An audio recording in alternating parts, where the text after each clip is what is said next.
Welcome back, Gadgeteers. What we're going to talk about today is the ultimate computer upgrade. I'm not talking about a new ultra portable like the Yoga Lenovo 910. Not talking about the upgrade to the awesome Ryzen 1700 that I want to get. That's not the ultimate upgrade. The ultimate upgrade, the ultimate computer upgrade for me is actually right here. And what it is my pacemaker defibrillator. So the one I have has become end of life, so sadly it's time to get it replaced.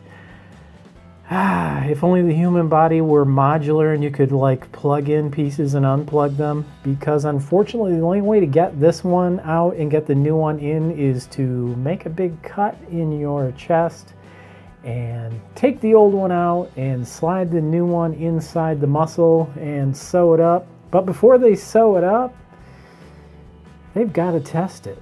So they shocked me a couple of times to make sure everything's working good, and I got to tell you, it is a very unique sensation. It is, I don't know how to put it, it's like this intense burning pain in the center of your chest, as if somebody, I don't know, shot a sparkler into your chest, coupled with that electrocution feeling.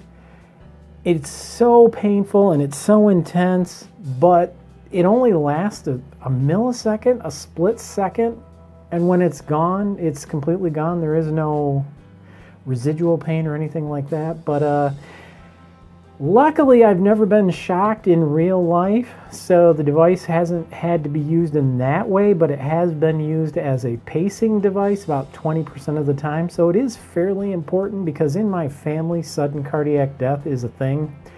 Scary. SCD. Telling you, if Tom Petty had one of these, he might be alive today with us right now. I'm glad I have it. It's insurance. So I've got a genetic heart disease that kind of makes the heart just weaken over time. And this thing is cool. I mean, basically, it will help me when I need it in a big way, and it helps me in many little ways with the pacing throughout the day. And you don't even notice the pacing. It's totally awesome. Here's the thing, okay? This device, the one I have, has never made a mistake. So it's never accidentally shocked me. And there was a story of a woman who had a new pacemaker put in, and it was awful. She actually was shocked. I believe it was 36 times in a rapid series of shocks over a period of like an hour to an hour and a half. She called 911 because she was getting shocked, and you can listen to the 911 call and listen to her get shocked. It's really, really awful. Now, my brother, who passed away from the same disease that I have, he and I talked a lot about this.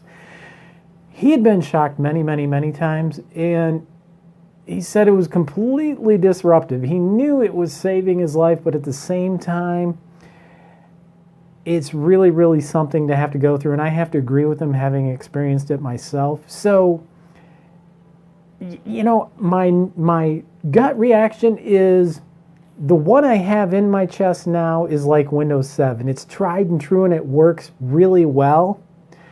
But if you'd hear the doctors and nurses describe the new one, they're like, oh, Mark, don't worry. This one is so much more advanced. It's got so many more features, so many more capabilities than the old one. It lasts 10 years. It's got the longest battery life, yada, yada, yada, blah, blah, blah.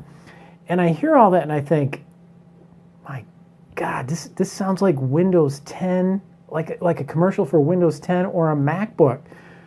Battery life, 10 hours on the new MacBook Pro, right?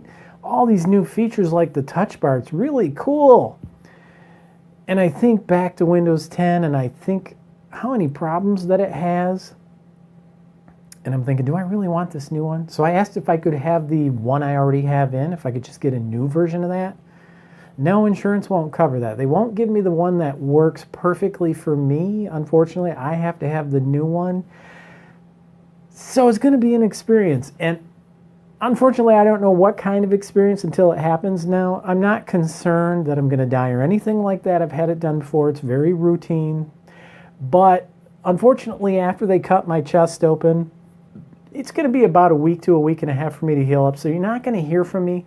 My surgery actually is coming up this Monday on October 23rd. So by the time you see this video, it'll either be the day before surgery or shortly after. So I'm going to try to queue up a couple of videos and have them ready for you to watch. I've been trying to have more videos and stay as active as possible. So this will be a little bit of a setback, but I'm trying to queue up 3 or 4 videos to get me through next week. And when I come back, hopefully I'll be in pretty good shape. I remember the first surgery back in 2009 when I had the device put in. Was it a big deal? Yes. How long did the